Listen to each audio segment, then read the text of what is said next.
Hey, what's up, Path to Freedom listeners? Thank you so much for dropping into another episode. This is episode 115, and today I'm joined by a good friend and a leader in the franchise industry, Zach Beutler.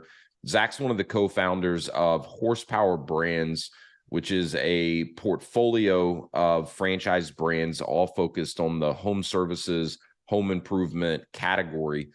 Currently, Horsepower Brands has 7 different franchise concepts. And Zach talks about, what he and his co-founder, Josh Skolnick, are really trying to build with Horsepower, how they're doing it differently from the vast majority of other franchise concepts out there.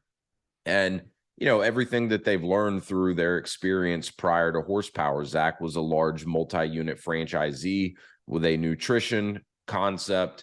Josh Skolnick, founder of several very successful home service, home improvement franchise brands prior to Horsepower. So they learned a lot through that experience. Both of these guys have been in franchising for a very long time at this point. And, there's a lot of things that they saw in franchising that they thought, was not the right way to go about it necessarily. So everything they're building at Horsepower, from the types of franchise owners that they're looking to bring into their brands, all the different support mechanisms that they have in place for their franchisees across all of these brands, they're doing it differently. So that's a big part of where we focus in this conversation, and I think you'll get a lot of value from it. I know I learned a lot and always enjoy having a chance to talk with Zach. So without further ado, let's go ahead and drop in with Zach Beutler of Horsepower Brands. Hey, what's up, Path to Freedom listeners, and thank you for dropping into another episode. Today, I'm joined by one of my favorite people in franchising, someone that I would definitely call a friend, Zach Beutler. Zach is one of the co-founders of Horsepower Brands. And for those that have been listening to the show for a while, you've definitely heard me talk about Horsepower Brands. We've had, several of their franchise brands, franchise concepts featured on the podcast. And Zach and his co-founder, Josh Skolnick, I had on the show. We were just chatting, Zach. It's been probably at least 2 years since you and Josh came on, and you guys were really just launching Horsepower Brands at that time. So anyways, man, really appreciate you making time to join me on the show again. 100%. Yeah. God, it's always good to talk to you, Wes. I think the last time we had just finished our about a year's worth of prep and planning, we just had kicked off. So it'd have been like right at the beginning per se. Yeah. I think Mighty Dog Roofing, which was the first concept you guys launched, was like maybe just getting ready to start officially offering franchises. I think maybe you'd gotten FDDs and stuff done, but didn't officially have any franchisees yet. So a lot has happened in, that pretty short period of time, which, we were chatting last week, and that's kind of, where we had the idea to have you come back on and do another episode. So, for those that maybe aren't familiar yet with Horsepower Brands, give us kind of the 30,000 foot view, what Horsepower Brands is, and, kind of where you are today. Yeah, Horsepower Brands is a franchisor portfolio company that's fairly unique in franchising. So we're very experienced franchisors. We've built and sold some other concepts in the past. We basically took our capital from those exits, formed our own fund, and we went out and we started acquiring concepts that we felt would be great franchise concepts. And our first, like we were just talking, was Mighty Dog Roofing. We started there, and we've had really aggressive growth, which we've really planned for. And through that aggressive growth, we've learned that a lot of the vendors that we were using either couldn't keep pace with our growth, or there was just a dilution of support to the franchisees. And that led us down the path to really vertically integrating a lot of the support services that our franchisees use, like digital advertising, accounting, recruiting, things along those lines. So as of today, we have 7 franchise brands, We have 7 supporting franchise verticals that support our franchisees that are what we call shared services. We're approaching 300 employees and are well on our way to doing breaking our 1,000 territory mark in 2 years. So it's been a great ride. Yeah, it's amazing. It's rocket ship growth for sure. But, as you mentioned a minute ago, you guys really did plan for this aggressive growth strategy. So, it's not something that certainly happened by surprise. And, I think unlike a lot of brands or, family of brands that does grow very quickly, because of the background and the experience that you and Josh have, in building other franchise organizations, like you really knew what to expect and what to anticipate, with this fast growth. And so, the infrastructure was there ahead of time. Capital is certainly, not an issue for you guys, given the successful exits that you've had prior to Horsepower Brands. So a lot of things that I want to kind of pick your brain on, because there's definitely things that Horsepower is doing very differently in the world of franchising from even, some of the other large portfolio companies or parent companies that are out there, because that's not a new concept, right? A parent company that owns, multiple brands. Usually the brands have some synergy or complement each other in some form or fashion, but you guys are doing some things very unique and very differently. So definitely want to pick your brain on that. Before I go any further, I want to mention the podcast that Zach and I did with Josh Skolnick, his co-founder.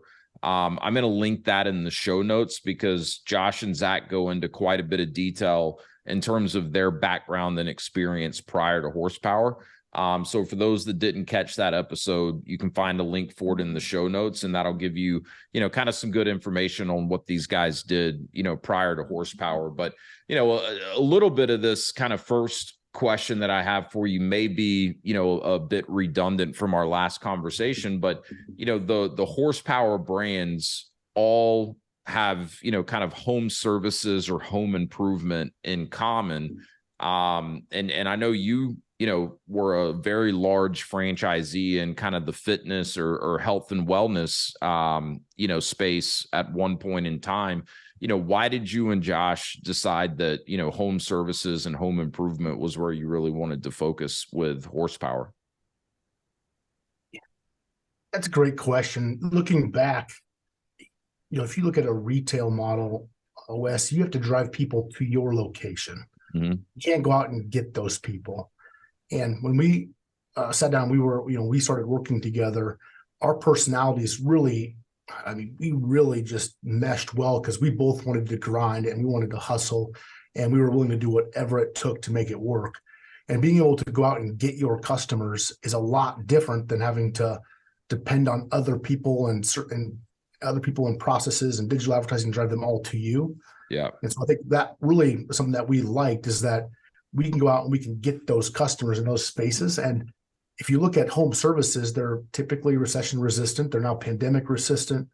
And the competition that you're going up against is so fragmented that that's a really awesome place for franchising to exist, because you can really have a nationally backed yet locally owned company that can improve systems, processes with technology.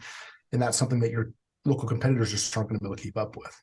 Yeah, no, I totally agree. And I think, these are the types of businesses that a lot of people, don't think about when they first think of franchising. Right. And I think, there's quite a few people out there that, maybe they've been successful entrepreneurs outside of franchising, and they look at franchising and they're like, well, I'm too entrepreneurial for that. Like, I think in a lot of these home services, home improvement, what you could call service businesses, where, like you said, you're going out and getting your customers, you're going to your customer, versus, more of this build it and they will come model, that you have with your brick and mortar type franchises.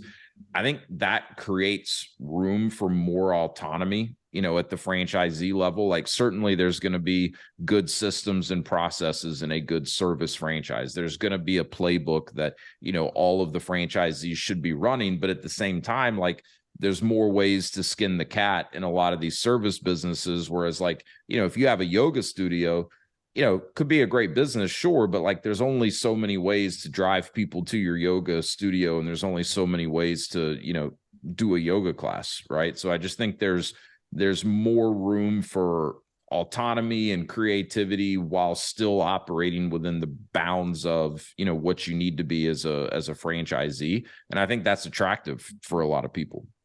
Yeah.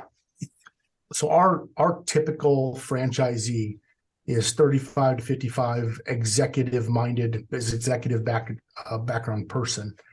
And you think about the level of customer service that they expect with their customers and the way that they run their system and processes in big companies. By being able to come in and bring that into a service-based business where your competition is so far behind the eight ball of just simply, there's several industries that we're in where you don't even get an estimate on site, where it's a, hey, this is how much I'll do it for, versus here's a handwritten, on a piece of paper or napkin. It's just so unsophisticated. Yeah. To say it in other words, I guess we can just come in and simply outcompete at a lot easier. Yeah, it's so true. In most of these, home service kind of categories, the vast majority of your competition is going to be less sophisticated, less organized. And, it's really the business skills that they are typically lacking in, because a lot of times, like, one of the brands that you guys have in your portfolio is insulation, and we own an insulation franchise ourselves. Like, I know some of our local competitors, it's like guys that grew up in the insulation trade, right? And, these guys are a little bit savvier because they're like the second generation owners of, this business. But, the generation before them, they literally went from doing insulation for someone else to saying, hey, I think we can do this better and do it for ourselves instead of someone else. And yeah, they're insulation experts, and now they've kind of learned the business. But, that was a big learning curve that took many, many years versus, someone plugging into a franchise system that, already has the business side of it figured out. So anyways, wanted to have you speak to that a little bit. I just mentioned insulation, and you said you guys currently have 7 brands that you're operating. So quickly run us through what are the 7 brands so people can get a sense of the different industries that you guys are currently in. Yeah, there is specific criteria that we look for in the industries that we want to play in. And the first was Mighty Dog Roofing. So that's roofing, siding, gutters, windows, and now solar. Now, 2 years ago was when we first launched that brand. I believe we were about to break 400 units across the country. So we're pretty close to being the largest roofing company in North America. The second brand was Blingle, which is outdoor lighting. So you think landscape lighting, holiday lighting, permanent lighting, vent lighting. That brand has really exploded. And the third brand would be iFoam Insulation. So similar to you, we do spray foam, blown insulation, residential and commercial. We have Heroes Lawn Care, which is really an interesting concept. It's a semi-absentee model. And the reason that we deem it that way is that the general manager is not going to be paid what that executive-minded person is going to need to get paid. And because they're residual services, we want someone that has typically an income to be able to support that type of business model. But that's pet waste removal, irrigation repair, and then lawn care. So think fertilization, aeration, and overseeding. We're not mowing lawns, but it's 3 very high margin services. And the reason we took those 3 and added them into one is that it's no longer seasonal, and we can be on the property 52 weeks a year, and we can establish a better relationship with that type of customer. Now we're actually at Heroes. We're actually adding mosquitoes to that concept in this year. Oh, really? That's exciting. Okay, so that even makes this 1 point even more impactful then, because the one thing I was going to say is a quick plug for Heroes. One of the reasons I like the concept so much is now, especially with mosquitoes, I can name other national franchises that, all have very successful franchisees where each franchise just does one of the different verticals that you just described that Heroes does. So the pet waste removal, the lawn care, the irrigation, and the mosquitoes. Like there's successful businesses that just focus on one of those. Heroes is like a one-stop shop, where most of those customers, if they have a need for one of them, they're going to have a need for, multiple of those different services. So Heroes is a very unique one. Well, and the reason that we did that, Wes, is that we wanted to have, and I'll talk about this at the end, but we wanted to have our franchisees have multiple concepts. And the average franchisee with $1 million net worth is not going to buy a business with a $200,000 average unit volume.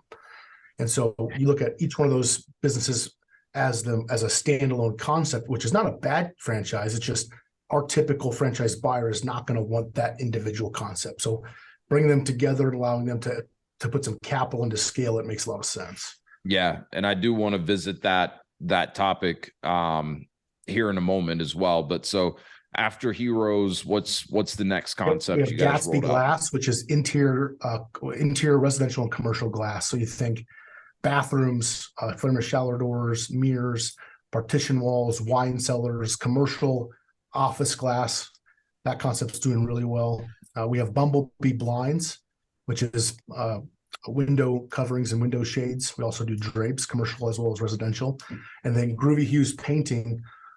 That's a interior, exterior, residential, commercial painting that also does some light carpentry to really improve the home value rather than just doing painting.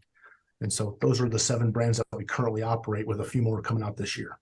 So quick story on Gatsby Glass. When you guys first rolled it out and I start hearing about it, it didn't quite click with me, right? The shower doors and stuff, and how this can be such a big business. Well, we're hopefully breaking ground in a couple of weeks from recording this to build a new house. And so, last week I just got the detailed, contract from our builder, with itemized list of every single thing. And the shower door in our master bathroom, dude, is like $18,000 or something crazy like that. I'm like, a shower door? Holy crap. So anyways, there's clearly a lot of money in interior glass, especially when you get into the commercial and doing, glass, walls and stuff throughout offices. But so, great portfolio of brands that you guys have so far. You talked a little bit already about the criteria that you guys are looking for, to say, hey, this is an industry that we want to go into. Talk a little bit about, your strategy, right? When you've identified, an industry that you do want to go into, how do you go about launching a new brand and going to market? Because I think this is another area that you guys are very different from some of the other larger, family of brands that are out there.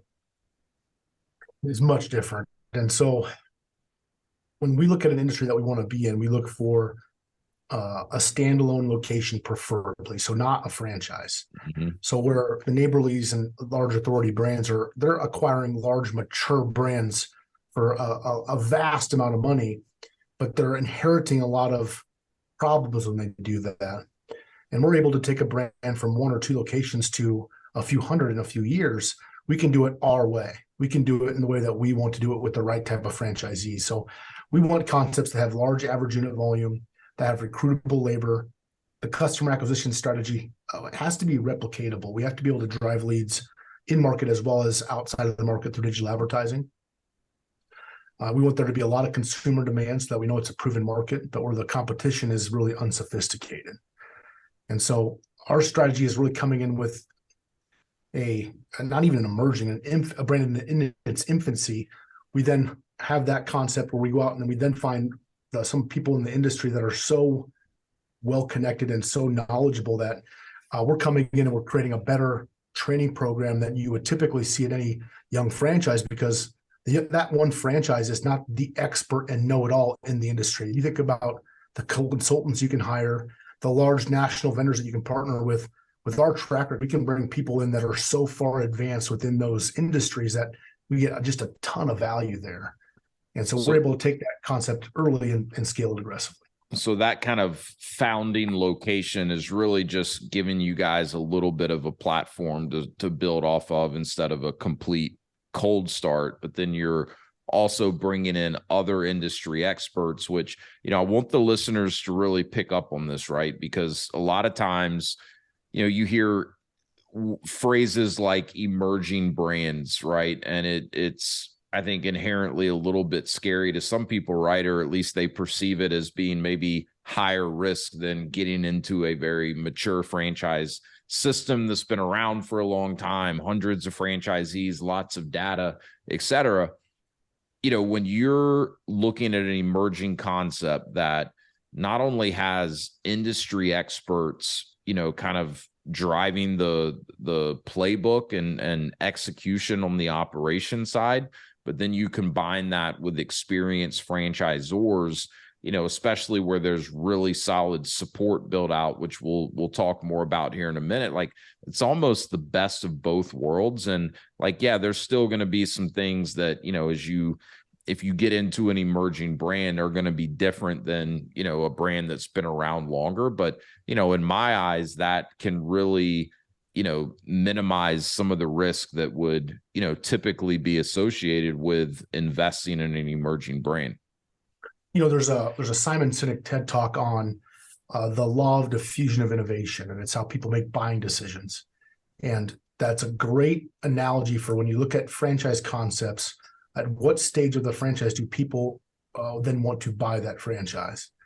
And typically in emerging brands, it's friends and family or the innovator type personality, which don't make the best franchisees. Yeah. So what we're finding is because we're investing so much capital in the support side early and so much technology, we're getting the early and late majority into that concept that are really better capitalized.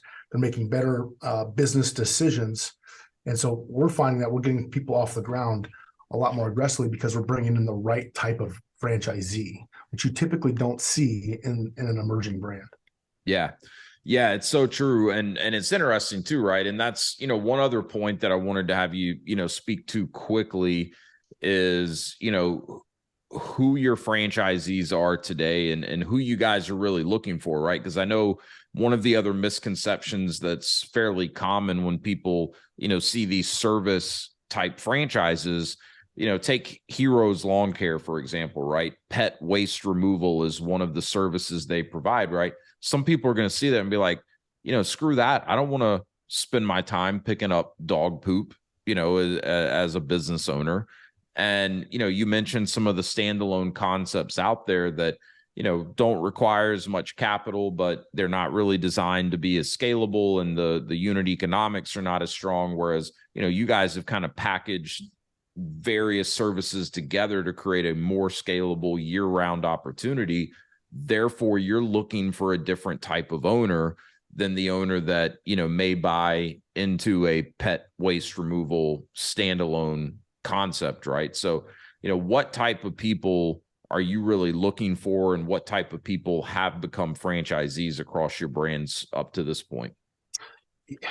So it's it's interesting. It's a 35 to 55-year-old executive that's typically in they're in transition of finding the next job, or they now no longer want to go back into the workforce and they want to be in a business, or it's the executive that still has an income that listen, say, hey, I don't want to do this anymore, but I'm making great money.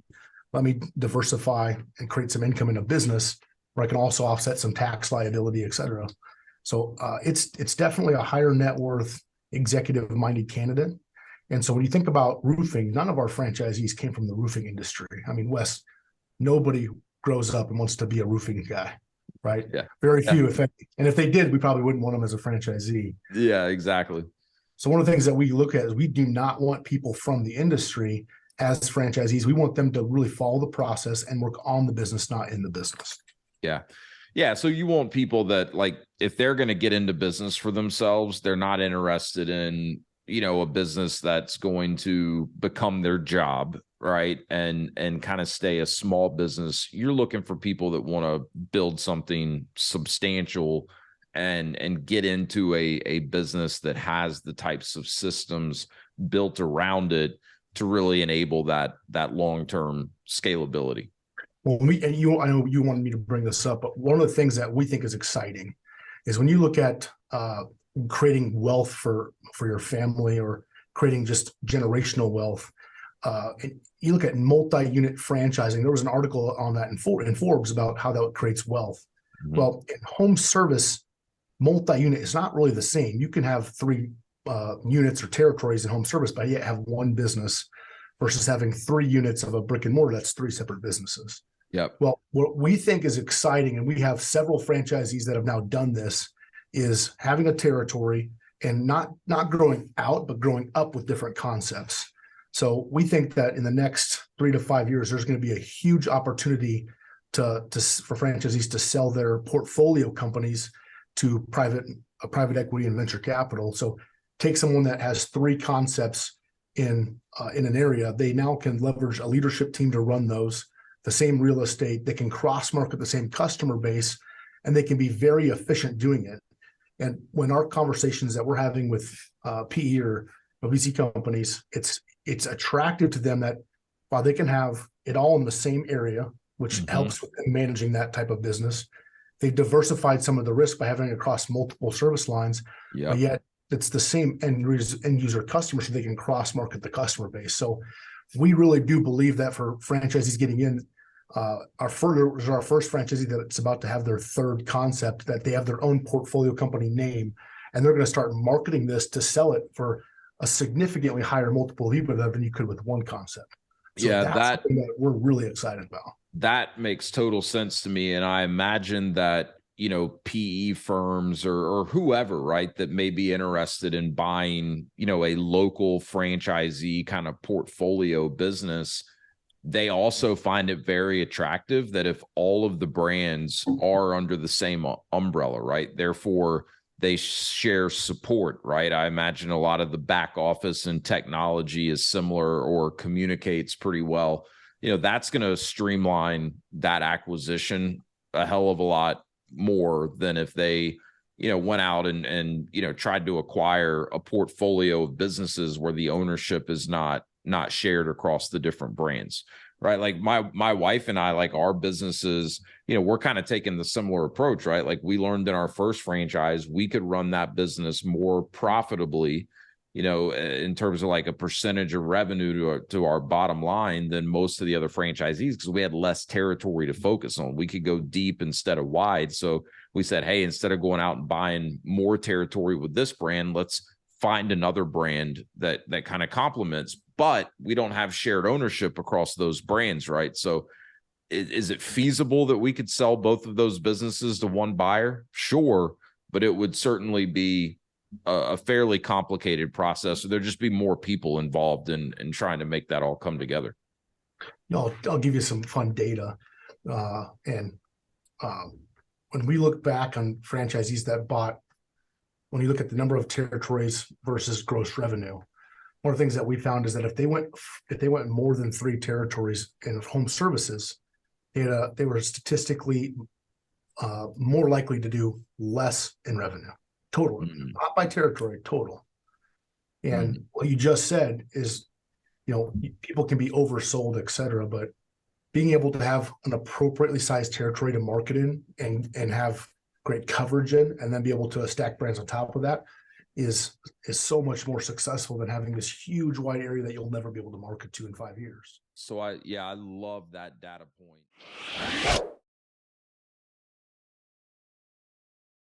If you're listening to this podcast, then there's a good chance that you're looking to create more freedom in your own life. There's also a good chance that you realize that owning your own business can be a great way to take more control of your livelihood and create more of that freedom that we're all looking for.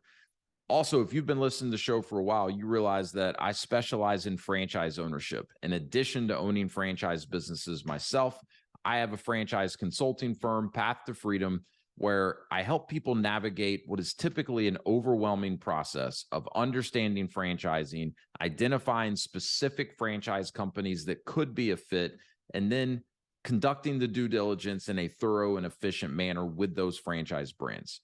My whole purpose here is to leverage my experience working for franchisors, owning franchises myself, and how we've been able to use that to create more freedom in our lives and help you determine if that could be a path that makes sense for you as well.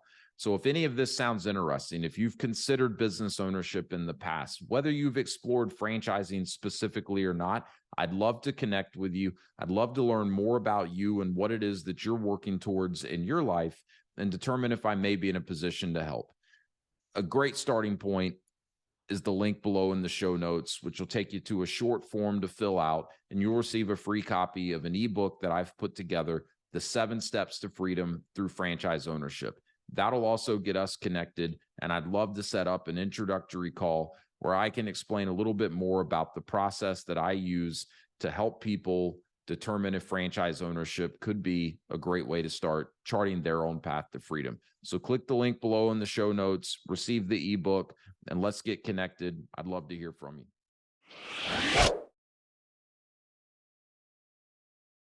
So I know what my thought is, but I want to hear your thought. Why do you think that is? Why do you think, with some of these service type franchises, the more territory you have, the harder it is to, really maximize all of that territory and get as much revenue out of it as you should be able to? And why do you think it's probably, more difficult to run that business as profitably as, one where you had less territory? So I got a great example. When I was a complete nutrition franchisee, radio was our bread and butter. And we would spend about $10,000 a location a month. And we would go on 4 stations and we'd spend money in the morning prime and the evening prime, and then we get some freebies throughout the day. Well, we all started in markets of 150,000 to 300,000 people.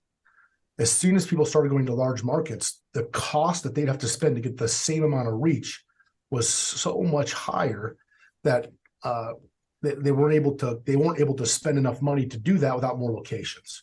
So now in home service, you can be pretty precise on how you want to target those areas.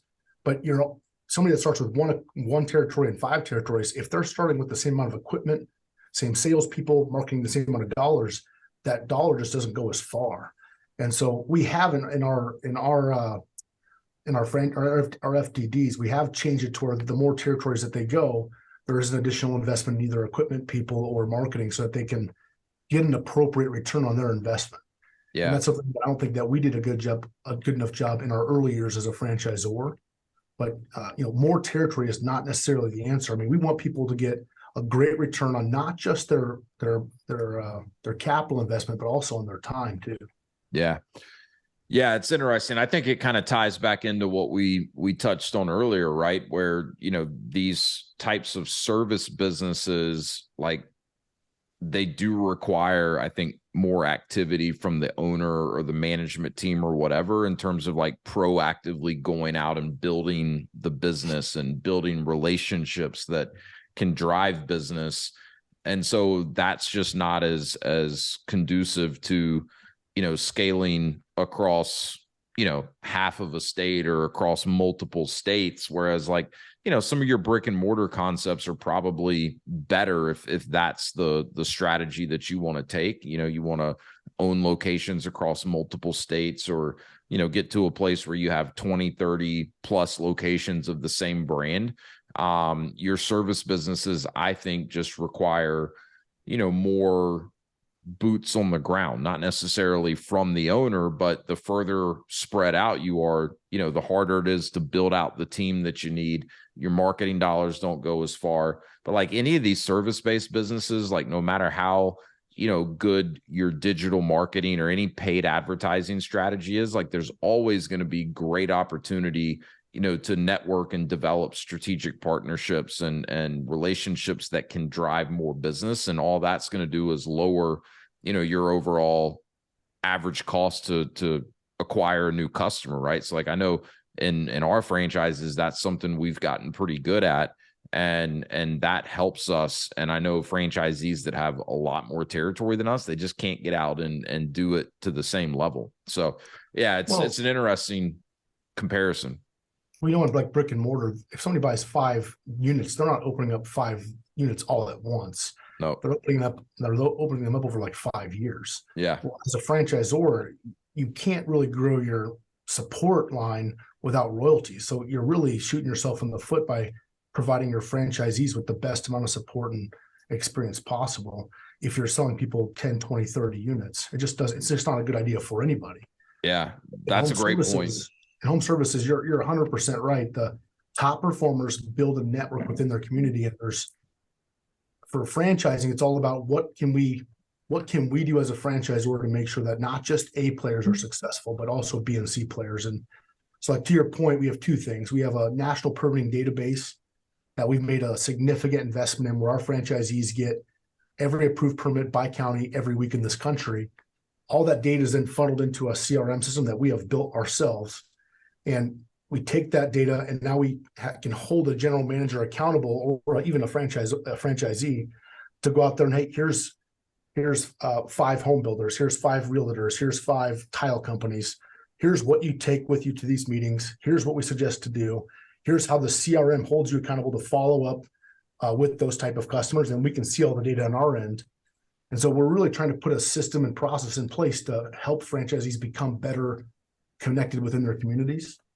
And that's something that I know, and I mean, you know it firsthand too, Wes, is that when there's certain personalities that are good at that are just, social butterflies, and there's others that, you really got to twist their arm to go to a B&I group, for God's sakes. Yeah. So the easier you make it, the better. And it's also like, for so many, business owners, or even, if you're like a GM, working for a franchisee, you may enjoy the networking piece, you may understand how important it is, and you may, start every day with the best of intentions to get out there and do your networking. But, by 10 a.m., fires may have popped up in a few different places, and it just kind of drops down on the priority list. So, those types of systems, I'm sure are incredibly helpful to just make it easier for, the franchisees or the managers or whoever to get out there and do it. But, let's use that as kind of a segue into talking support, because it's one of the main reasons that,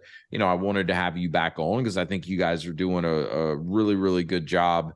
And as we already talked about, you're doing it differently. So, you already alluded to the fact that you guys currently have 7, supporting businesses, right? So supporting in the sense that these are not franchise concepts themselves. These are businesses that you own that are providing support in different areas across all of your franchise brands. So, run us through kind of the different support verticals that you guys have at this point.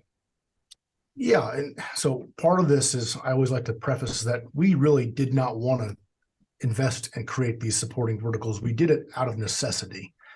And so as we started having aggressive growth, there's very few vendors that could maintain that growth with us without having a significant dilution of support to our franchisees. And the first was digital advertising. And so when you think about, and I know you've experienced this as well, Wes, but typical digital advertising companies say, I'm the best at everything, and the only way you can hold me accountable is it depends. And hell, the only way it works is if you spend more money. And you got all these impressions. Yep. Yeah. Nice. You got tons of clicks, Wes, but you're like, I didn't have one lead. And so that was frustrating. So as we started going through EOS and Traction, our vendors now became a department, and we started holding them accountable to metrics that we deemed necessary. And what we found is that they really were just polishing the turd, per se. And so with our digital marketing agency that we were working with, they were charging a monthly fee and 20 to 30% commissions on top of that to the franchisees, and we were not getting better results. Yeah. So we ended up acquiring a different company that we were working with, and we developed the first commission-free model that was a fixed fee only. That way, the more the franchisee spends, the more goes into their advertising budget, which allows them to drive more revenue, drop more to the bottom line, and pay us more royalties. So there was alignment there for everyone. Mm-hmm. And that's, for us doing it at the fee that we do it at, it's very unaffordable for a typical franchisor to do that, just because it's not a moneymaker for us. Yeah, a typical franchisor in the sense like it's just one brand, like a single brand. Yeah. The next was a call center. So we started holding them accountable to certain metrics, and we worked with one of the largest call centers in franchising. And the time to answer kept getting higher and higher, so they weren't being able to keep up with staffing. Then the callback times kept getting larger and larger, and then people weren't getting trained properly because they were staffing too fast versus staffing up ahead of time. Well, to their credit, when we say that we're going to add 50 franchisees in 1 year, they're probably like, sure you are. Yeah. And You so, probably heard that before and not seen it happen. correct. So we ended up creating our own call center that are educated not just on our brands, but also the industries that they're in. Again, it's at a really low cost to the franchisees, and we based everyone out typically out of the Midwest for that business.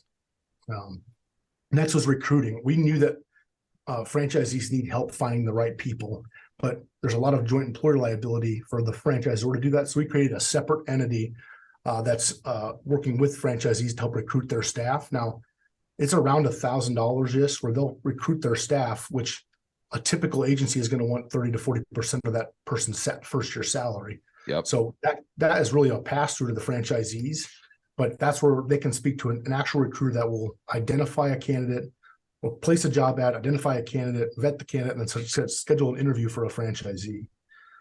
We have a bookkeeping company called Z Books that does all the bookkeeping across all brands. And the benefit there is that we use NetSuite, where we can pull automated reports instantly, which is with QuickBooks. If you have multiple franchisees, you actually cannot export a single report from all locations. You have to do it in each individual brand manually. Yep. And so now we're able to provide financial statistics at a click of a button for our franchise system, which they can now, as a franchisee, you can see your financial KPIs compared to others. Which is so important, right? I know franchisees that, question why the franchisor requires them to use a bookkeeper, requires that they use a certain bookkeeper, or even, if they don't have to use a bookkeeper, submit their financials. It's like that data that you get is gold, right? If you can look at your KPIs and these metrics that are important in your business and see how you stack up compared to the rest of the system. Like in one of our brands, I was able to, run a report a couple of months ago and see that, our labor costs was easily 7 to 8% higher than the system average, right? We go in and fix that. That goes straight to my bottom line, and at a business doing well over 7 figures a year, that's no joke, right? That's let go. Yeah. Yeah. So, for any franchisees or future franchisees out there listening, like, let someone else do your books. It's not a good use of your time anyways. And, hopefully your franchisor has a good system for accumulating all that data and, showing you some benchmarks. So anyways, I just wanted to point out why that's so important. As a franchisor, how do you know that your franchise system is profitable and not heading to an epic disaster? You don't know unless you have the data. So that really helps us. That really helps us make decisions. Yep. We have HBB Fleet, which was an interesting conversation. We ordered 300 F750 chassis for our insulation business ahead of time, and they were all canceled. So, which was fairly alarming. So we had to get our own dealership license, create an entity, hire a team that now go out and they identify vehicles for franchisees across all brands. They identify the vehicle, buy the vehicle, get it upfitted, wrapped, and delivered to the franchisees. And we're buying those vehicles ahead of a franchise placement. So to be able to maintain a proper open rate for our systems, that was something that we had to make an investment in. And I think we're up to almost a $30 million line of credit on that business just to buy vehicles, which is just ridiculous. But that's what, without that, we wouldn't be able to open our locations. That's such a good example of how you and Josh roll, though. Like, an obstacle gets put in front of you, and instead of figuring out how do you get around it, you just figure out a way to run right through it. And people ask us quite a bit, like, what makes us so different? I honestly think it's our ability to solve complex problems, leveraging capital, both, financial capital as well as intellectual capital. But that's where we really do have a purpose and to change franchising, to do things differently. And we have where we're trying to be by 2025, which is have our 25 entities under Horsepower Brands.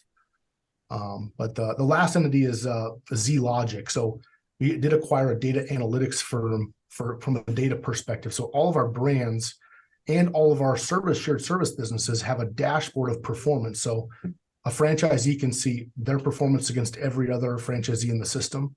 Every salesperson for every franchisee can benchmark their own personal stats against other salespeople across the country. Like in franchise development, I think it's important. We actually can see the data of not just who we're placing as franchisees based on their age, net worth, background, education. We can also compare it to the performance. So we can see, what type of candidate is actually performing the best, and then narrow our search to more of that type of candidate, which is something that I had not seen in franchising until we started doing it, simply because we had the company that could process the data. And even I know we work with you and Wes, you work with you and other people at FranChoice, and we can even see, the success rate and the average unit volume by individual network of consultants down to the individual consultant, which for us lets us know who our best partners are. Well, and for someone in my shoes, right, as a consultant, like a brand that has, or a portfolio of brands that has that level of intelligence on, who does well and where, like that's invaluable, right? Because that's where I spend so much of my time, is not only learning about the brands I work with, but really learning, what type of person is, likely to be successful and where, right? Because that's where I add value, right? Is making intelligent recommendations and matches, not just, throwing something at the wall, for someone that I'm working with. So the better understanding I have of these things, the more value I can add to the people that I work with, right? Because there's some people that I may not necessarily, without knowing from you guys, think would be a fit for one of your brands. And in reality, they may be a great fit, and your brands may be a great fit for them, and vice versa. So, and I'm with you. I've, spent many years doing franchise development. I've never seen other brands leveraging that type of data or insight. 100%. And, when we got to the size that we are, we're leveraging some just fantastic people, but it's all around the same vision: is how do we get our franchisees? Well, actually, let me backtrack. Every franchisee ended up getting into business for themselves for a purpose, and that's either to take control of their destiny or create legacy or diversify. And our goal at Horsepower is that to get them to their financial goals, or their why per se, as quickly as possible with the least amount of stress. So what can we do to save them time, energy, stress, and what can we do to put more to their bottom line, so that we can create a healthier franchise system where there's complete alignment across not just the franchisor, but the franchisee, as well as the shared services.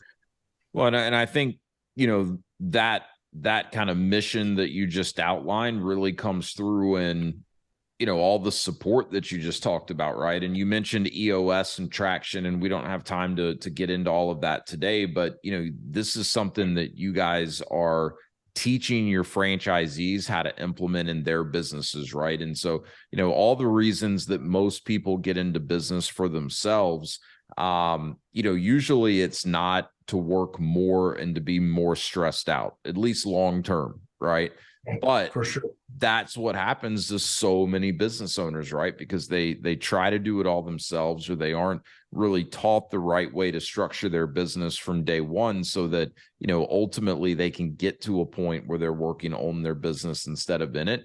And like, I know you guys are, really preaching that to your franchisees. Your support is designed to, take all these critical yet very time consuming tasks that are going to be necessary in any business, get it off the owner's plate, teach them things like the entrepreneurial operating system and how to recruit the right people and structure their teams, so that ultimately their time is spent managing the big picture, thinking strategically, and enjoying the benefits of being a successful business owner, and not, working themselves to death or burning out, after a couple of years. So, so I know we're kind of, tight on time today, so I'll try to wrap this up. But, one of the things I just want to point out, all these different support verticals that you guys have, for those listening, this is not the normal approach, in franchising. Now,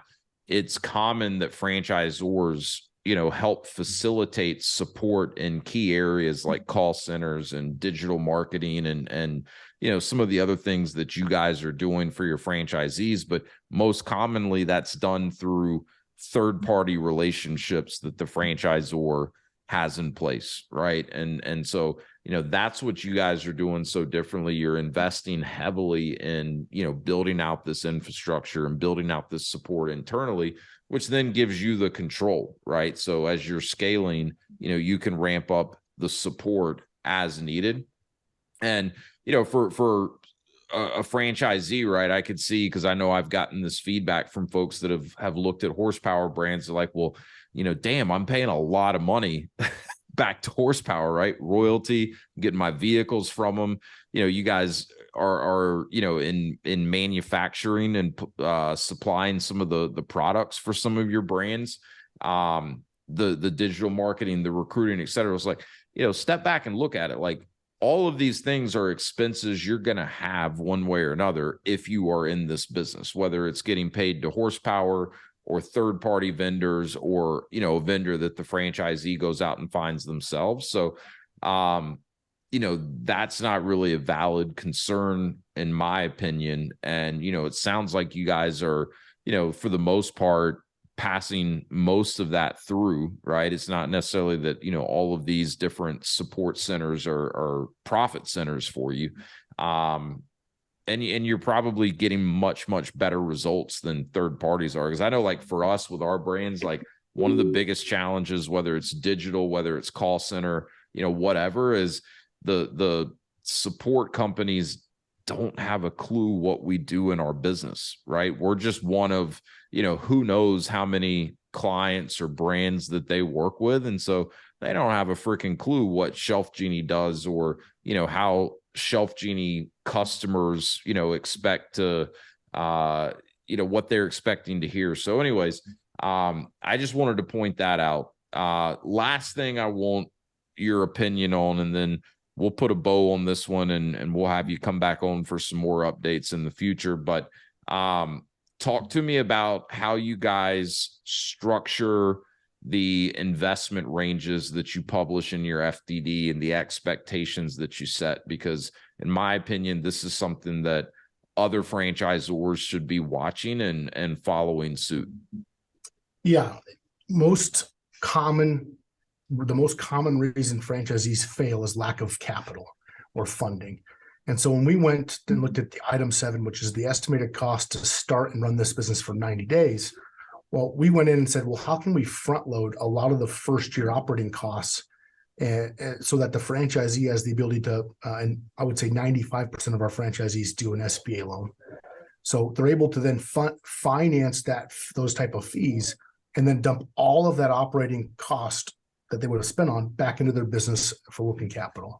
And so we think about the first year call center, the first year bookkeeping services. We've done the first year. We're also being very aggressive on the amount of working capital, and we're putting in some very aggressive marketing budget strategies so that it goes beyond that 90-day time frame. And we're trying to build our item 7s to price out the candidate that can barely afford to get in. We really want to make sure that we're setting people up for success. So we're not more expensive to build the business per se. It's just we're putting it all up front versus, hey, you have 90 days of advertising costs to make this work, and if it doesn't work, you're screwed. Yeah, you hopefully have, money that you can reach back into your pocket and put into the business if you need to, right? But it is the most common reason, right? And you would think that, in franchising, that's not, a mistake that happens so often, is that people are undercapitalized from the beginning, because there are requirements, right? There are regulations, and, every franchisor has to publish an investment range in the FDD. But, you mentioned 90 days, right? That's the requirement, is 90 days. So guess what? The vast majority of franchisors put in their investment range, 90 days of working capital, right? 90 days of whatever the expense category is. And the fact of the matter is, no business is guaranteed, to cash flow in the first 90 days. And some businesses are just, it's probably not realistic at all, right? Especially if you're really investing, to grow the business and scale it long term. Like, you're probably not gonna get to a place within the first 3 months that you don't need additional, capital on hand. Well, we're not creating an item 7 to appeal to the widest amount of candidates. We're not lowering it to appeal to more candidates. We're raising it to appeal to less. And sure, we could lower it and be within our legal right, and we could sell more franchises and we would make more money up front, but it's not the right thing to do. And that's, Josh's background was a franchisor in the beginning. Mine was a franchisee. And I was the franchisee that failed. And I was not properly capitalized on the growth that I was having. And should the franchisor have known that? Yeah, sure they should have. I think it wasn't my fault, 100%. But we can do a better job and be fiduciaries and have responsibility that we're really making sure that we're setting things up correctly for the future. Yeah. Yep. Well, I agree. It's the right thing to do. And, you guys are smart for doing it. You're taking the long-term view. And I know it's already paying dividends for you. It will continue to pay dividends. But hey, man, I know you are very busy. I know you have another meeting to get to. So really, really appreciate you coming on, giving us this update. You said it earlier. The goal is 25 businesses by 2025. And by my count, you're at 14 already. So over halfway there and still, basically 2 years to get there. So I have no doubt that you guys will hit that goal, but you're doing it responsibly. You're supporting all your franchisees across all your brands the right way. So, really appreciate what you and Josh are building there at Horsepower. Last thing, this episode is brought to you by Beutler Beef. So in Zach's spare time, he and his wife have a beef company. If you're watching this on YouTube, I think you have a Beutler Beef hat on too. I think we're both wearing Beutler Beef hats. Seriously, it's some of the best steak that I've ever had. The tomahawk is phenomenal. I like to cook it on the smoker and then just quickly sear it to finish it off. So anyways, go check out Beutler Beef. I'll make sure there's a link to that in the show notes too. But Zach, I appreciate you, man. Thanks for dropping in here on the Path to Freedom podcast. Always a pleasure, Wes.